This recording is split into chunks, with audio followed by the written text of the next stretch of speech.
Boa noite a todos, sejam muito bem-vindos. A mensagem de hoje tem como título Aflição Vazia. Ante as dificuldades do cotidiano, exerçamos a paciência, não apenas em auxílio aos outros, mas igualmente a favor de nós mesmos. Desejamos referir-nos, sobretudo, ao sofrimento inútil da tensão mental que nos inclina à enfermidade e nos aniquila valiosas oportunidades de serviço. No passado e no presente, instrutores do espírito e médicos do corpo combatem a ansiedade como sendo um dos piores corrosivos da alma.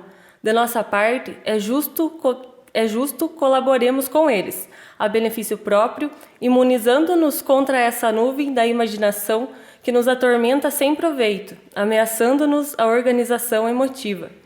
Aceitemos a hora difícil com a paz do aluno honesto, que deu o melhor de si no estudo da lição, de modo a comparecer diante da prova, evidenciando a consciência tranquila. Se o nosso caminho tem as marcas do dever cumprido, a inquietação nos visita a casa íntima na condição do malfeitor decidido a subvertê-la ou dilapidá-la, e assim como é forçoso defender a atmosfera do lar contra a invasão de agentes destrutivos, é indispensável policiar o âmbito de nossos pensamentos, assegurando-lhes a serenidade necessária.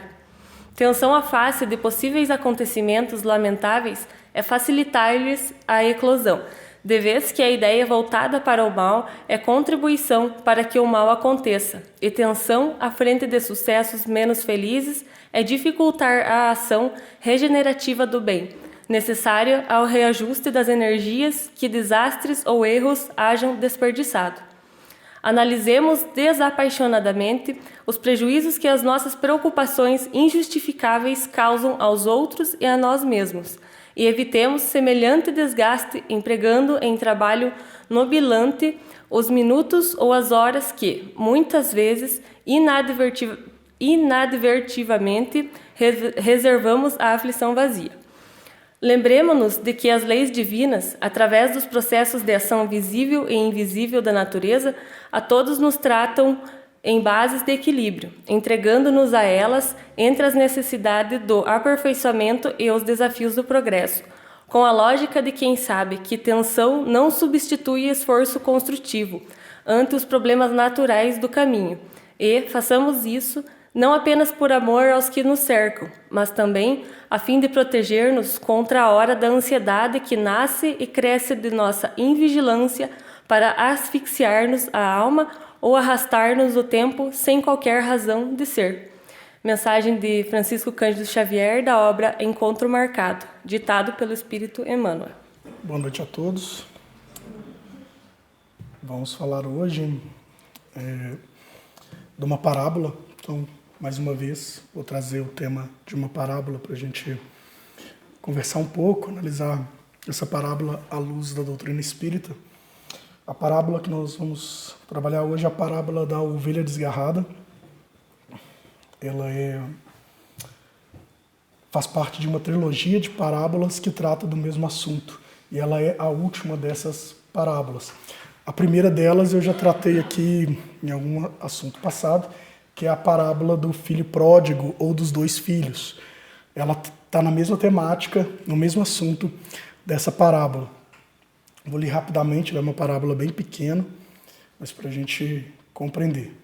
Então, que vos parece, se algum homem tiver 100 ovelhas e uma delas se desviar, não deixará as 99 sobre os montes, indo procurar a que está se desviando. E se vier a encontrá-la, amém vos digo que se alegra por ela mais do que pelas 99, que se não estão desviadas. Assim, não é da vontade de vosso Pai, que está nos céus, que se perca nenhum destes pequeninos. Mateus, capítulo 18, versículos 12 a 14. Toda vez que eu trago algum texto bíblico aqui, eu sempre faço a ressalva de que eu sigo o texto bíblico do Haroldo Dutra Dias, uma tradução que ele fez, e costuma ter algumas palavras diferentes das Bíblias tradicionais, sobretudo da edição pastoral, e eu gosto de consignar isso porque cada palavra, a Bíblia dele é bem interessante, ela tem mais nota de rodapé do que páginas, digamos assim, mas cada palavra que ele busca no original tem um significado profundo que foi se perdendo ao longo das traduções. Sabemos que as traduções bíblicas feitas no Brasil, elas são traduções em cima de outras traduções. Então isso, o sentido das palavras foi se perdendo bastante. E eu faço essa ressalva porque realmente, pegando ontem para escrever a palestra em casa, e geralmente eu vou fazendo essa consulta tanto da Bíblia, da edição pastoral, quanto da edição do Haroldo Dutra Dias, algumas palavras são bem diferentes, bem distintas. Assim.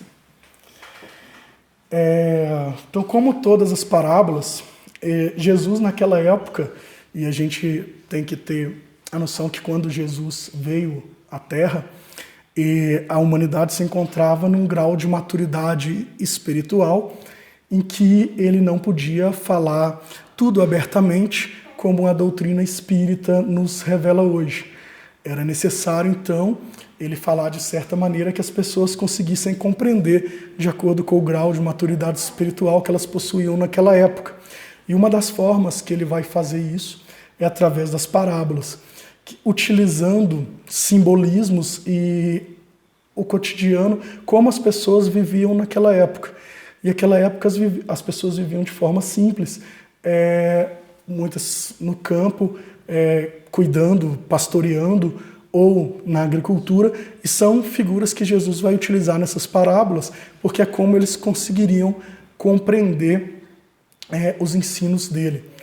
E as parábolas, assim, elas são fantásticas, porque mesmo que elas tenham sido elaboradas com as figuras daquele tempo, hoje, cada vez que elas continuam atuais, e quanto mais a gente estuda o Evangelho, mais a gente extrai coisas do texto, né? A gente está sempre redescobrindo, relendo a mensagem que está contida ali nas parábolas.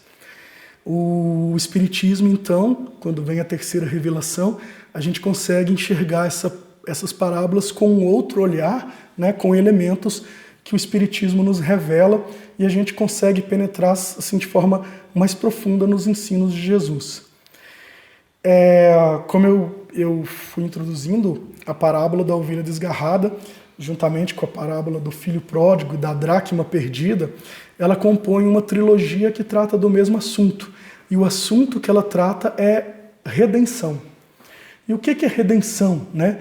Todos sabemos que às vezes, por habitarmos aqui, estarmos encarnados no orbe terrestre, um mundo de provas e expiação, somos espíritos bastante imperfeitos, mas que estamos em busca da nossa melhora, da nossa evolução e de nos redimirmos, ou seja, da gente reparar todo aquele mal que já cometemos, nos voltando para o caminho da luz, para o caminho da nossa jornada evolutiva. Né? Eu anotei aqui que nosso retorno aos braços do Pai. A gente já disse aqui que Deus mora no nosso interior e nós temos essas leis divinas na nossa consciência, mas a gente se afastou dessas leis divinas por nosso livre-arbítrio. A gente optou por ser senhor de nós mesmos, de buscar nossos interesses, e a gente acabou se desviando do caminho do Pai. Né? E quando a gente vai falar sobre a redenção, então, a gente quer buscar esse retorno. Como a gente vai retornar, né? Como a gente vai, também pelo livre-arbítrio, optar em resgatar essas leis que estão na nossa consciência e retomar esse caminho, avançando, né, em nossa iluminação. O que tem em comum nessas três parábolas é a busca que Deus tem para conosco. É muito comum a gente ver um adesivo em carros e tá falando que Deus é fiel. Se Deus é fiel, por outro lado, deveria ser bem comum também um adesivo que fale que nós não somos fiéis. Porque fidelidade é aquele que tem uma relação, e uma relação de confiança e uma relação de lealdade. E nós vamos ver que Deus é leal, é fiel com a gente, mas nós não somos fiéis com Ele. a gente se revolta com os planos dele, a gente às vezes não aceita aquele caminho que ele escreve para nós, ou que nós escrevemos um determinado caminho, a gente se afasta, a lei divina então faz com que a gente tenha que reparar, espiar, e muitas vezes, como eu já disse várias vezes, a gente acaba se rebelando. E quando a gente resolve se afastar dele, nós estamos sendo rebeldes, né? E, ao contrário, por mais que a gente caia, digamos assim, nas furnas mais profundas, por mais que a gente erre, por mais que a gente delibere em se afastar das leis divinas, Deus nunca desiste de nós, né? Tá aí a fidelidade de Deus. Você pode adotar as piores condutas possíveis, que ainda assim Deus vai estar te buscando, Deus vai estar te chamando para retornar ao caminho dele e vai estar sempre de braços abertos a lhe receber, né? E nós, mesmo entre nós homens, muitas vezes nós não somos fiéis, né? Às vezes basta uma pessoa ser diferente da gente, uma pessoa cair em desgraça, uma pessoa adotar um caminho do mal que a gente quer se arvorar ou se colocando como um moralista, se afastar dessas pessoas, né? Ou julgarmos. E se a gente pegar o exemplo de Jesus, são essas pessoas que mais precisam de nós, como Deus busca, né? E Jesus veio para os doentes, são as pessoas que mais precisam de nós. Então aquelas que se desviaram são quem mais precisa do nosso auxílio, aquelas que são diferentes de nós, que estão no caminho errado, né? São quem mais precisa do nosso auxílio. E essas parábolas vão tratar exatamente disso. Eu gosto de fazer, a gente gosta sempre de uma técnica para estudar o Evangelho, que chamada humildinho, não é uma invenção minha, mas a gente estuda trecho por trecho e vai descobrindo o que quer dizer. Então vamos lá por parte, prometo que a parábola é curta e a palestra não vai se alongar. Então vamos começar. Se algum homem tiver 100 ovelhas e uma delas se desviar. Obviamente que o simbolismo aqui, esse homem quer dizer Jesus, e a missão dele consiste no pastoreio, aquele que cuida, guia, orienta, né? Questão 685, salvo engano, Jesus é nosso guia e modelo. O que é o pastor? É aquele que conduz as ovelhas, é aquele que sabe o caminho, é aquele com que as ovelhas vão lhe seguindo, porque é o caminho mais seguro, aquele que cuida delas quando precisa. E Jesus é o nosso pastor, ele é o nosso guia, né? Ele já percorreu toda essa senda que a gente está percorrendo, ele sabe o caminho e devemos seguir-lhe os passos. E uma coisa interessante quando a gente para estudar disso é que o rebanho de Jesus não consiste apenas em nós encarnados e também os desencarnados do orbe terrestre, mas como ele próprio disse, consiste inclusive em espíritos que não se encontram vinculados à terra. Está lá em João, Jesus revela, ainda tenho outras ovelhas que não são deste aprisco. Também me convém agregar estas, e elas ouvirão a minha voz, e haverá um rebanho e um pastor.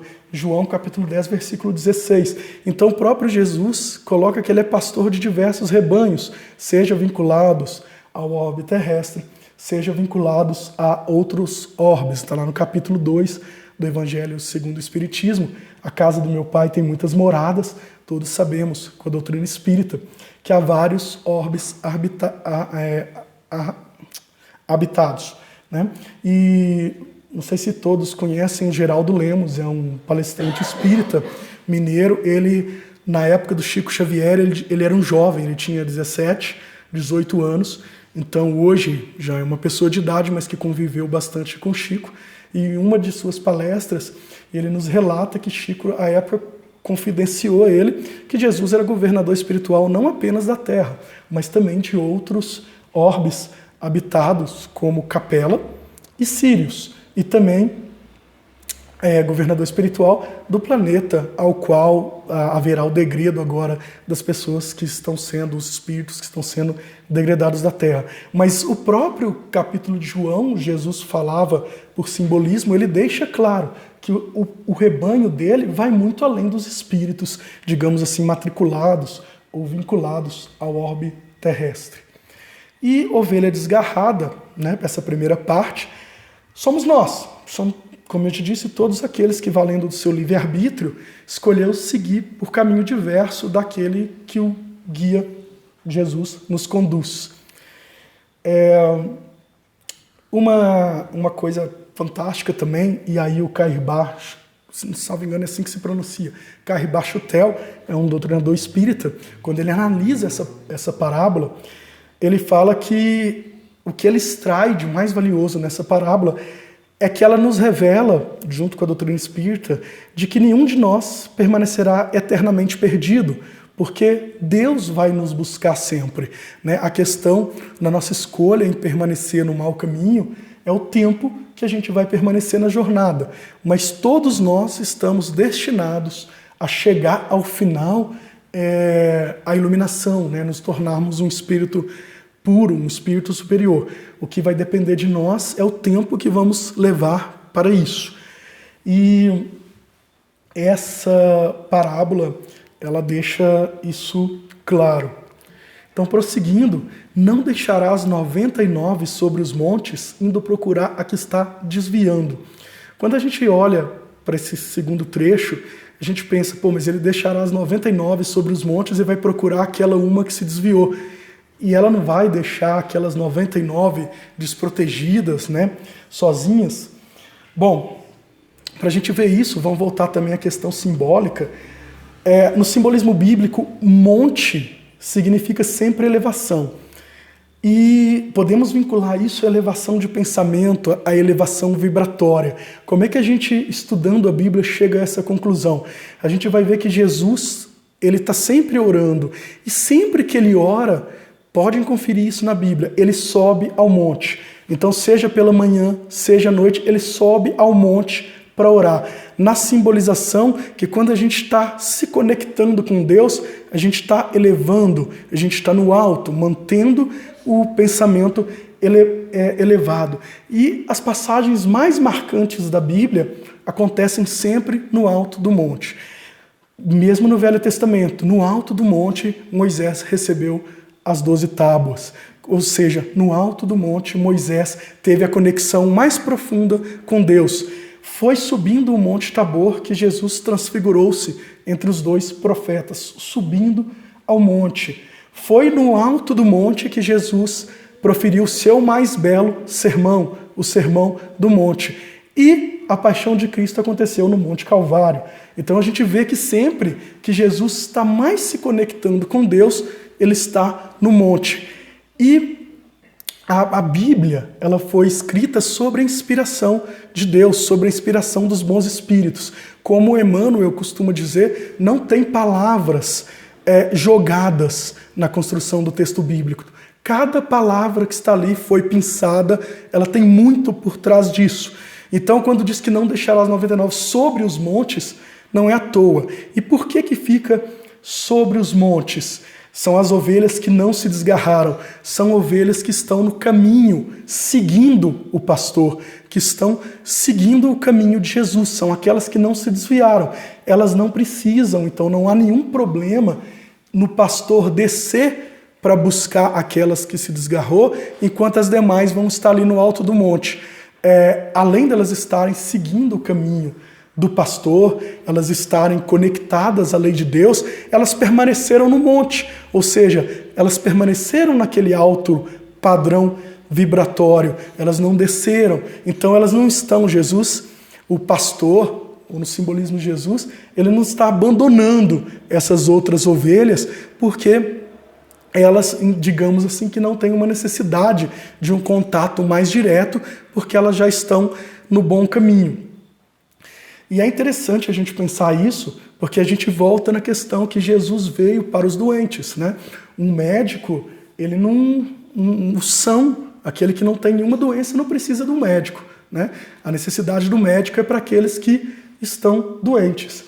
E Jesus, quando ele vem, então, você vê que Jesus ele vem, nasce na manjedoura e ele vai praticar todas as suas curas, os seus milagres, no meio da população que mais estava necessitada. E será que hoje a gente faz isso? Será que hoje a gente não julga, a gente não afasta aqueles que necessitam, né? Em vez da gente auxiliar, a gente não está tomando atitudes que a gente afasta, a gente desvia, né? Às vezes a gente vê uma pessoa necessitada de um lado da rua, às vezes com receio, a gente atravessa a rua, a gente foge. E quem realmente quer seguir Jesus e seguir seus passos, vai se aproximar daqueles que necessitam. Na década de 90, eu era adolescente, foi um boom dos livros de autoajuda. E confesso que eu danei a ler e adorava ler os livros de autoajuda. Mas a maioria dos livros de autoajuda que eu lia, o que ensinava é: fuja de pessoas problemáticas, né? Vai ser feliz. Só que quando a gente está fugindo de pessoas problemáticas, são pessoas que precisam do nosso auxílio, né? Imagina se Jesus, eu andar com um publicano, que é povo mais problemático, eu não, estou longe. Vou andar perto de doente, né? E quantas vezes a gente não faz isso, né? Ainda hoje, a maioria dos livros de autoajuda que nos ensinam, fujam de pessoas problemáticas. E às vezes, pessoas problemáticas estão ali para nos ensinar a ter paciência, para nos ensinar a ser fraternos, né? Às vezes é nossa missão, às vezes a gente precisa disso. Eu lembro porque me chocou completamente uma novela, não sei se é Mulheres de Família, mas era uma novela em que a Carolina Dickmann raspava a cabeça, salvo engano ela tinha câncer. Aquela novela me chocou profundamente porque no final de cada capítulo tinha alguém dando um depoimento. E eu não esqueço um depoimento que era uma moça que falava assim: casei, eu amo e amo ele até hoje, mas eu não nasci para ser enfermeira. Ele ficou doente, eu quero ser feliz, eu não nasci para ser enfermeira, então tchau. E será que Jesus veio para os doentes? Será que a gente também não tem nossa parcela de responsabilidade para com os doentes, os diferentes, os que precisam de nós? Aqueles que são a pedra no nosso sapato, né? Para mim, então, a parábola parece simples, mas ela é de uma profundidade bem grande. Então, o pastor ele deixa lá as outras ovelhas e ele desce, né? Também vinculado a essa parábola, que Deus não quer acabar com o pecador, ele não quer a morte ou o extermínio do pecador, ele quer a transformação dele. Então, às vezes a gente não pensa assim: hoje a gente tem que acabar, uma coisa que a gente diz, que para acabar com a violência é só dando muita porrada. Ora, se para acabar com a violência eu vou dar muita porrada, eu sou igualzinho o violento ali. E lembramos que Jesus, vou voltar nisso mais à frente, mas Jesus, ele buscava e ele auxiliava sem violar consciências. Eu volto disso no próximo trechinho aqui da parábola. Então vamos ao próximo trecho. E se vier a encontrá-la, amém vos digo que se alegra por ela mais do que pelas 99, que se não estão desviadas. Importante nesse trecho. E se vier a encontrá-la? Mais do que isso, quando vier a encontrá-la? Acabei de dizer, Jesus não violava consciências. Quando Jesus faz o seu trabalho público na Galileia, ele desce, ele ensina, né? Ele expõe às pessoas a doutrina dele, mas ele não obrigava ninguém a segui-lo. Voltem no texto bíblico, ele sempre convida as pessoas a segui-lo. E quem quisesse, o seguia, né? Então, quando ele sai para procurar a ovelha, não só ele quer encontrar a ovelha, mas a ovelha também tem que estar preparada para segui-lo, porque Deus nos deu o livre-arbítrio. E se tem uma lei que Deus observa, é o livre-arbítrio. Se você quiser fazer o que for de errado agora, Deus vai deixar. É o seu livre-arbítrio. E Jesus, ele convidava as pessoas a segui-lo. Também trago isso para reflexão hoje, porque muitas vezes a gente, por exemplo, com o nosso fanatismo religioso, quer convencer os outros de que deve fazer isso ou não, ou aquilo, porque é o que Jesus manda.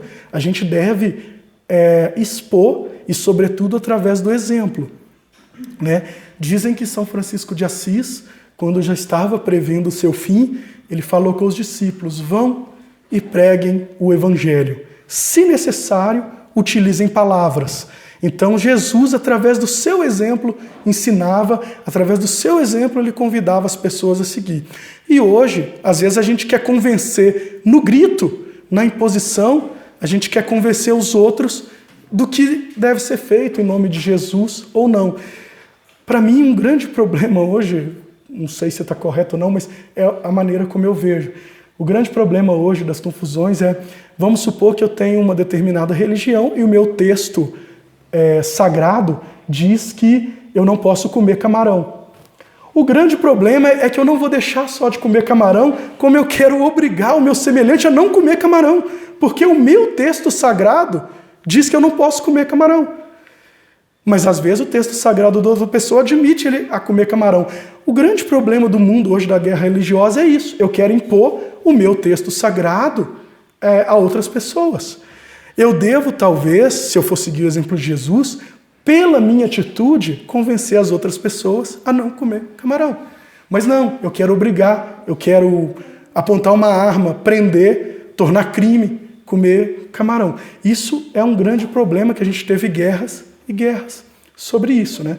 E quando eu usei o exemplo aqui do camarão, tá bom? Quem aqui é católico ou quem é cristão, tá na Bíblia, tá? Não comer camarão tá lá no Levítico. Então, assim, quem gosta de falar que segue a Bíblia a passo torto, mas come camarão, tá desrespeitando o Levítico, tá lá. Não pode comer crustáceo. Então Jesus, quando diz vier a encontrá-la, significa que o bom Deus respeita o nosso livre-arbítrio. A questão é que Jesus vai estar sempre lá, o bom pastor vai estar sempre te procurando, até o momento que você se deixa encontrá-lo, até o momento que você quer ser encontrado. Para quem já leu Nosso Lar, vou trazer um exemplo que fica muito claro. André Luiz, 8 anos, no umbral. O dia em que ele cai de joelhos, se arrepende, Clarencio aparece. Mas a gente, seguindo no estudo, Clarencio estava aos 8 anos que André Luiz ficou no umbral, Clarencio estava lá do lado dele. Mas para se tornar visível, para ele poder auxiliar, precisou da ovelha desgarrada, André Luiz, se arrepender, ter essa querer ser encontrado. Então, Deus respeita o nosso livre-arbítrio. A gente precisa realmente querer ser resgatado para que a claridade se faça, né? Clarencio, o nosso Clarencio nos apareça. Por isso a expressão se porventura achá-la. Né? E quando a ovelha desgarrada se arrepende e permite ser resgatada, o júbilo no céu é tremendo. Né? Por isso que fala que se alegra mais por ela do que pelas 99 que, se não, estão desviadas. E por que essa alegria? Porque o reino dos céus, a ser implantado na terra, vai depender da transformação íntima de cada um de nós. E cada ovelha desgarrada que é resgatada, o reino dos céus na terra está mais próximo. O mundo regenerado está mais próximo. Por isso, essa alegria tremenda. Por fim, né, assim, não é da vontade de nosso Pai que está nos céus que se perca nenhum desses pequeninos. Eu já acabei antecipando isso, mas todos nós estamos destinados a nos tornarmos espíritos superiores, espíritos de luz. Vai depender de nós o tempo que isso vai levar. Menos tempo, mais tempo. Mas é da vontade de Deus e dessa vontade ninguém escapa. Se, por exemplo, não acompanharmos o desenvolvimento do nosso orbe da Terra, nós vamos ser exilados para mundos ainda inferiores. Ao mesmo tempo, se a gente adianta nossos passos e nos iluminamos acima da média da Terra, nós somos convidados a ir para planos superiores, né? Habitar outros orbes. Mas o que demonstra para a gente é que a vontade do nosso Pai é inexorável. Todos nós nos iluminaremos mais cedo ou mais tarde, ok? Espero ter trazido alguns pontos para a gente refletir, e quando a gente vai estudando o Espiritismo, convido a todos, é muito bacana. Às vezes a gente escuta muito, os espíritas não leem a Bíblia.